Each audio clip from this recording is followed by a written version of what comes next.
Yes, Tyler Byrd and I went out, and I don't know if we already talked about that ever, but the folks that had the houses now, not later, the tiny houses people, we went out to Lummi and saw the houses, and they have this, they're just incredible. And in the middle, they've got this house that was there, and that's like their main house, and they, I mean, they're so amazing. They police it, they take care of it. If anybody's doing anything like drugs or alcohol or something, they're kicked out, and they've got a manager there who's one of them.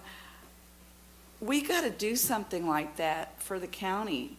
And, you know, these guys don't want any money from us. What they want is for us to lease them maybe public property so they could put these on there for a one-year lease so they can show how it works.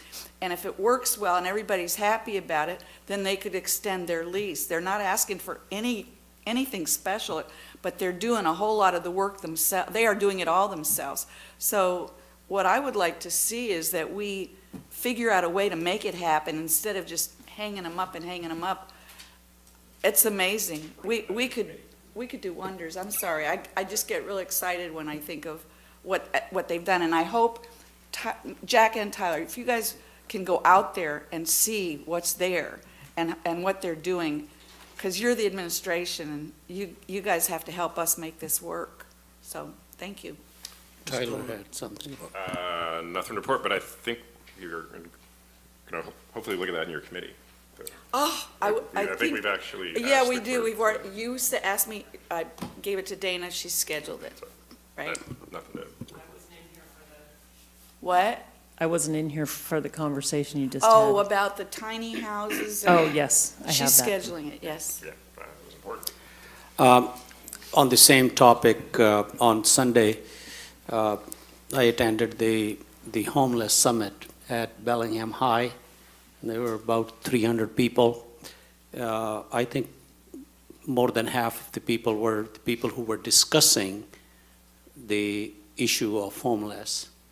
And I had a chance to talk to some of them privately, and one of the idea we discussed was that if they can get old reefer vans, which are already insulated, and reefer vans, you know, okay. Refrigerated trailers, Oh, and which are either gone through an accident or they're just old.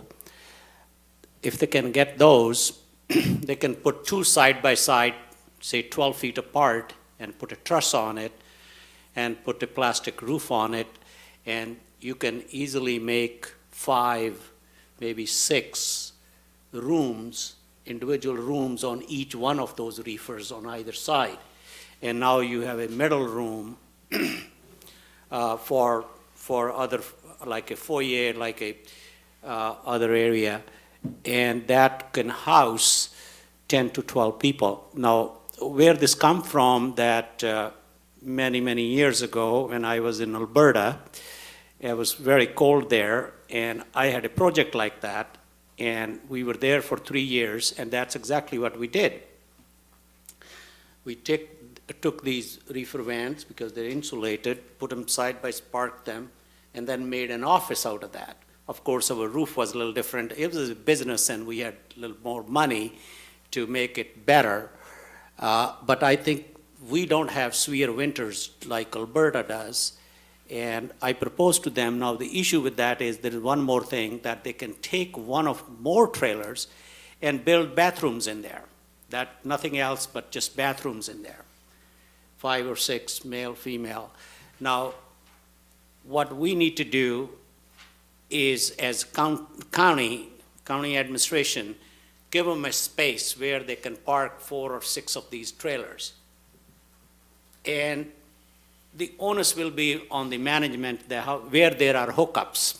And that could be a city park or some other property where you cordon off and put some kind of barrier, so where are only 15, 20 people are there. And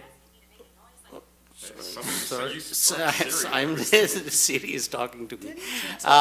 But what you could do with that is that you could create a very small community of about 20 people and put onus back on them to keep it clean and manage it and everything. And the other part is hookups. If they are hooked up to something, then it's very, very sanitary and it is manageable from the view of inspection. Somebody has to be in charge, and that's the questions I have asked them, that you can't just make it and then leave, because it will become an issue later, and then it will be even a bigger issue. Now you are evicting them, and now they're not sanitary. Then it becomes a fight, who's right, who's wrong. But that idea has to be more worked out, and I have offered them that I can help with that, at least the design and how to do this part. Now, it does need much more than just this idea. But I think that it is much doable, much lower cost. Most of those reefer vans are $3,000 to $4,000 or $5,000, and you're getting 5 apartments out of that, and 10, and then you cover it up. So it is quite economical way to do that. So I shared that with Jim and Doug, and gave them a little sketch and drawing so that they can work on it, so we can see what else can develop out of that. Mr. Byrd. Yeah, I would echo the same thing. I thought the program at Lummi was actually really impressive, and I was impressed by both the data, the fact that they said about 20% of people had left that program and moved into work in their own homes, which I thought was fantastic. I also thought it was interesting that the individuals within the program paid rent from day one for the most part, and so they're moving into it and they're starting to pay their own way. And that the entire program was essentially self-sufficient in generating its own income because of the rent. And so the only thing that they had to do was put the property forward, and then the maintenance and everything else was covered. So the burden wasn't extreme on the community from that standpoint. Overall, I think that it's something that as a county we should consider. I think there's ways for us to do this that won't cost us any money, and it's just a matter of, can we find a place for us to run a trial? Yes. It just reminded me of one other thing. There was a couple there with 2 little kids. They had gotten them back from what do you call it, services, what do they call that? Child Protective Services. And the kids were just so happy, and they were back together. They put a family back together. And this was just one of the 5 or 7 or 8, families or individuals who were there. It was amazing. And I'll just add that Mr. Buchanan and myself and Mr. Lowes and Mr. Schroeder are all currently engaged in a discussion about siting a new homeless facility. So, anything further business for the council? No. Seeing none, we are adjourned. Thank you.